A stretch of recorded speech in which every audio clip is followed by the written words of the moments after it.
Good morning, children. It's nice to see you all back once again through this virtual teaching. Today in our class, we are going to learn about modal auxiliaries. Well, in our previous class, we have been learning about tenses. So while we were learning about tenses, we also discussed about verbs. So we also discussed about the two types of verbs. One is the main verb or the action verb, and another one is the auxiliary verb. And in auxiliary verb, we learned that there are two types of auxiliaries. One is the primary auxiliary, and another one is the modal auxiliary. And I also reminded you that there are 13 modal auxiliaries in English. And you're all well versed with all the 13 modal auxiliaries because you have learned about them in the previous class as well. Now, in your textbook, you can take page number 12, where after tenses, you have the next topic, that is modal auxiliaries. I think you can find them, modal auxiliary.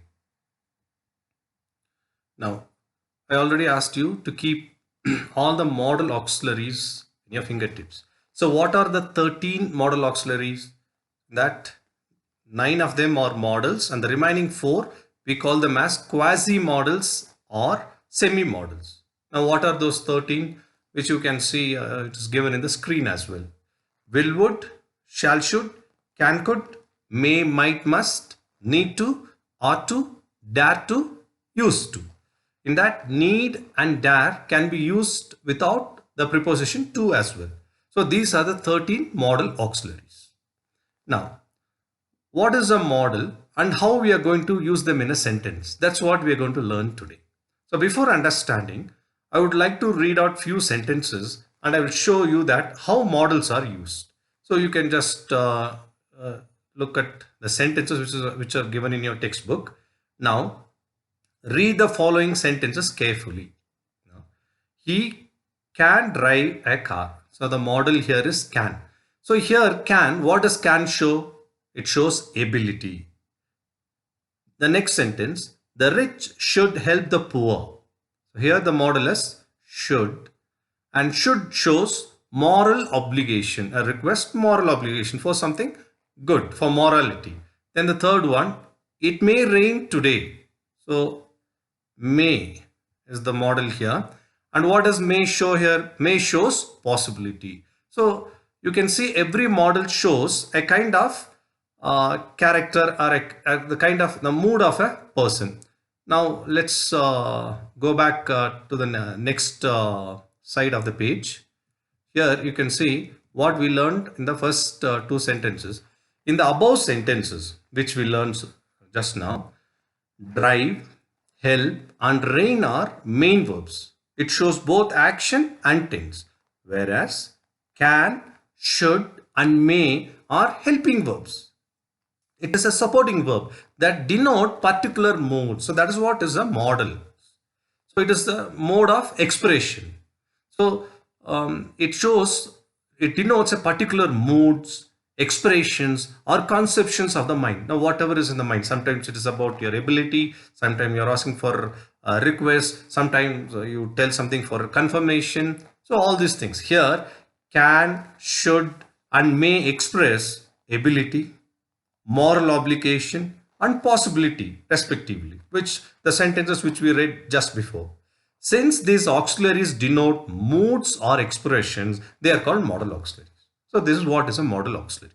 So a modal auxiliary is something which denotes the mood or expression of a speaker. That's what is a modal auxiliary. Modal auxiliary is a special auxiliary which is used to denote a particular mood or expression of the subject. There are 13 modal auxiliaries, 4 of which are quasi-modals or marginals. We also call them as semi-modals or marginals. Now you can keep it in your mind. I think you are already well versed with that. So you can just have a look at all the 13 modal auxiliaries which are given in your textbook. Will, would, shall, should, can, could, may, must, might, used to, ought to, dare or dare to, need or need to. So these are the 13 modal auxiliaries. Now you can go to the next page where you can see more details are given about modal auxiliaries. The following table will help you understand better. Now you can see all the 13 modal auxiliaries which are given here, and each and every one, what is the purpose of using them? That's what we're going to see. In what kind of mode we are using. Now can, the first one is can. It shows ability. An example, I can speak English. So it is showing somebody's ability, and it also shows permission. Can I go to the library? So it shows it wants to get permission as well. The next one, what can do is request. Can you wait for a moment, please? Request. And the next one, it can also denote offer. I can lend you my pen. Offer. I can lend you my pen. If you want, you can get it. So it also shows offer. So that is what can do. So when will you use could, or in what kind of a mode? Again, could can be used to show ability. Of the past, I could speak English. I can speak English, ability, but ability of the past, I could speak English. Next, polite request.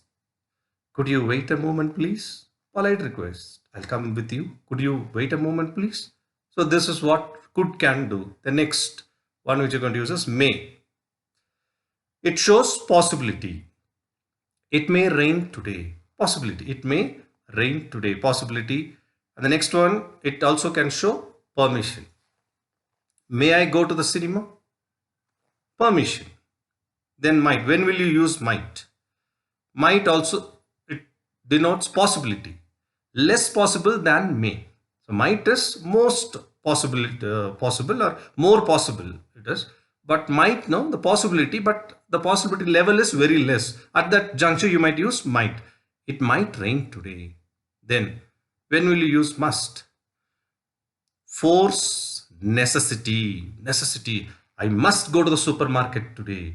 You must wear the mask and come out. Or you shouldn't come out of the house, of course. You must not come out of the house. You must wear the mask when you come out of the house. So it is a force, necessity. It also can be used for recommendations. You must read the new novel by Bhagat. I'm recommending you that novel. You must read the new novel by Bhagat. That's what must denotes, and that is what how it is used in a sentence. The next model is shall for suggestion. Like an example, shall I carry your bag? It again denotes a suggestion. Then should. You can use should for advice. An example for that is you should drive carefully on the highway. Advice. You should drive carefully on the highway. And next one is obligation. Like a request. You should switch off the lights when you leave the classroom. You should switch off the lights when you leave the classroom. You should not waste the current. Like that, you give an obligation to them. The next one, will. How will you use will? That is wish, request, demand, order. So for these many purposes, wish can be used. The example is, will you please shut the door? Will request. It's like a demand or order. You can take it in any kind of sense you take it. Will you please shut the door? The next one, it can be used for prediction, assumption. That is, I think it will rain on Friday. Prediction. I think it will rain on Friday. So these are the places you'll use will, and also for spontaneous decision, immediate decision. Can somebody take me to the hospital? I will. I will. If somebody asks, I'm not feeling well, can somebody take me to the hospital? And there is one person says, I will. So that spontaneity. Then next, would. When will you use would? It is for wish or request. Would you shut the door, please? It is a wish or a request. Then habits in the past. You can use would here as well. Sometimes he would bring me some flowers. It's a habit. Sometimes he would bring me some flowers. So likewise, you can use the following mentioned models. There are also a few more quasi models after this. So far we just studied about the 9 models.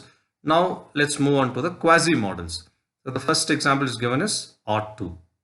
So when will you use ought to? To show that it is your duty. Like you ought to submit your assignment on time. It's your duty. You have to submit it on time. You ought to submit your assignment